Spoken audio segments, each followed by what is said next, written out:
اس وقت یہ ہے کہ اصل نماز یہی ہے، یہ سورہ فاتحہ۔ چنانچہ میں آپ کو حدیث سنا رہا ہوں جو صحیح بخاری میں بھی ہے، صحیح مسلم میں بھی ہے، جامع ترمذی میں بھی ہے، سنن ابی داؤد میں بھی ہے، سنن نسائی میں بھی ہے، اور بہت سی کتابوں موجود ہے۔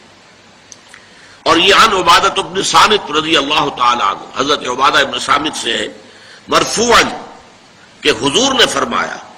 لا صلاۃ لمن لم یقرأ بفاتحۃ الکتاب، اس شخص کی کوئی نماز نہیں ہے جس نے کہ سورہ فاتحہ کی تلاوت نہیں کی۔ اب اس سے ہمارے ہاں ایک بڑا اختلاف پیدا ہوا، وہ نوٹ کر لیجیے۔ ایک رائے یہ ہے آپ اگر علیحدہ نماز پڑھ رہے ہیں تو ظاہر بات ہے کہ آپ کو ہر رکعت میں خود پڑھنی ہی پڑھنی ہے سورہ فاتحہ۔ جب باجماعت پڑھ رہے ہیں اب کیا شکل ہو؟ امام پڑھ رہا ہے سورہ فاتحہ تو کیا مقتدی کو بھی پڑھنی چاہیے؟ اس حدیث میں جو الفاظ کی شدت ہے اس کی بنا پر رجحان یہ ہوتا ہے کہ یقیناً اس صورت میں ہر شخص کو لا صلاۃ لمن لم یقرأ بفاتحۃ الکتاب، جس نے کہ فاتحہ کی تلاوت نہیں کی، قرأت نہیں کی، اس کی کوئی نماز ہی نہیں۔ تو یہ موقف ہے امام شافعی کا، یہی مسلک ہے ہمارے اہل حدیث بھائیوں کا کہ آپ چاہے اکیلے نماز پڑھ رہے ہو، چاہے امام کے پیچھے پڑھ رہے ہو، اور چاہے امام جو ہے وہ جہری رکعت پڑھا رہا ہے اور چاہے سری رکعت پڑھا رہا ہے۔ خاموشی والی رکعت سورہ آپ کو معلوم ہے کہ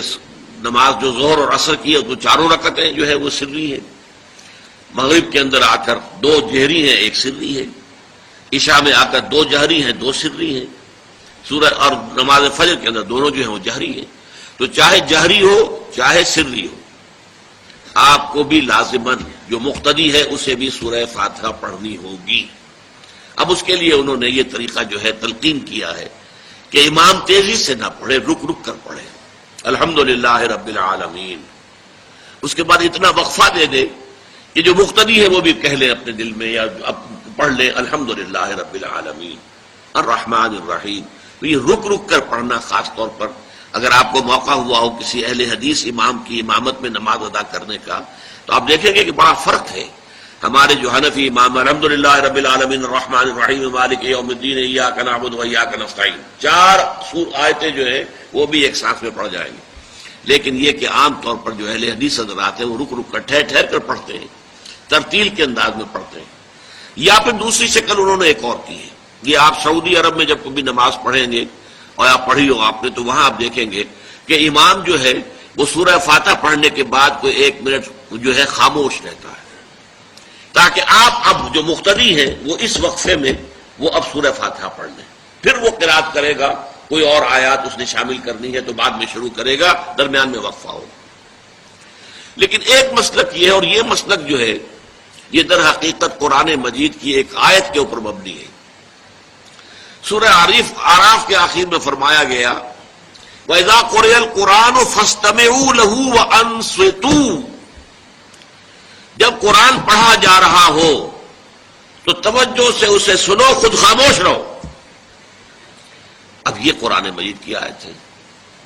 اس کے بنا پر ایک رائے یہ ہے کہ آپ امام کے پیچھے سورہ فاتحہ نہیں پڑھیں گے، پڑھا جا رہا ہے سنو اس کو، خود خاموش رہو۔ اور اس کے لیے وہ دلیل دیتے ہیں کہ یہ شکل ایک وفد کی سی ہے، جیسے کسی بڑی شخصیت کے پاس اگر آپ کا کوئی وفد جاتا ہے، 8-10 افراد ہیں، ان میں اسپوکس مین ایک ہوتا ہے، وہ بات کرتا ہے، باقی سب لوگ موجود رہتے ہیں، سنتے ہیں۔ اسی طریقے سے امام جو ہے وہ گویا کہ آپ کا نمائندہ ہے اور وہ پڑھ رہا ہے الحمدللہ رب العالمین الرحمن الرحیم مالک یوم الدین، تو امام کی قرات ہی آپ کی بھی قرات ہو گئی۔ گویا کہ اس آیت سے، اس حدیث سے اختلاف نہیں ہے، اس کی تعبیر سے اختلاف ہے کہ امام کا قرات کر لینا در حقیقت مقتدیوں کی طرف سے بھی قرات ہے۔ اس میں جو حنفی مسلک ہے وہ بہت سخت ہے، اور وہ یہ ہے کہ چاہے سری نماز ہو اور چاہے جہری ہو، ہر کسی بھی حالت میں مقتدی جو ہے وہ سورہ فاتحہ نہیں پڑھے گا۔ اب اس میں ذرا سا سوال پیدا ہوتا ہے کہ جہری رکعت میں تو اس آیت کا اطلاق ہو جائے گا کہ وَإِذَا قُرِئَ الْقُرْآنُ فَاسْتَمِعُوا لَهُ وَأَنصِتُوا، سری میں تو اس آیت کا اطلاق نہیں ہوتا۔ بہرحال یہ مسلک ہے امام شافعی کا، ایک انتہا پر ہے، ہر صورت میں سری ہو یا جہری ہو آپ کو پڑھنی ہی پڑھنی ہے۔ اور امام ابو حنیفہ دوسری انتہا پر ہیں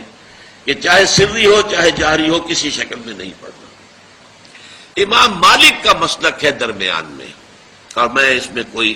جھجک محسوس نہیں کرتا کہ میں آپ کے سامنے عرض کر دوں کہ میں اس پر عمل پیرا ہوں۔ وہ کیا ہے؟ جہری نماز میں خاموش رہو اور سنو۔ اس آیت کا اطلاق ہو جائے گا جب بلند آواز سے پڑھ رہا ہے امام تو پوری توجہ، فاستمعوا لہ، اپنی پوری توجہ کو اس کے سننے کے اوپر مرکوز کر دو اور خود خاموش رہو۔ سری رکعت میں البتہ جبکہ وہ بھی خاموشی سے پڑھ رہا، آپ بھی خاموشی سے پڑھ رہے۔ بہرحال ان چیزوں میں میں نے یہ سب کچھ بیان کیا ہے، تو اس سے جو میرا مقصود ہے وہ یہ ہے کہ معلوم ہو جائے کہ اس میں کوئی بڑی بنیادی بات نہیں ہے، نہ یہ کہ جو حنفی ہیں وہ اس حدیث کا انکار کرتے ہوں کہ لا صلاۃ لمن لم یقرأ بفاتحۃ الکتاب، کیسے وہ انکار کریں گے؟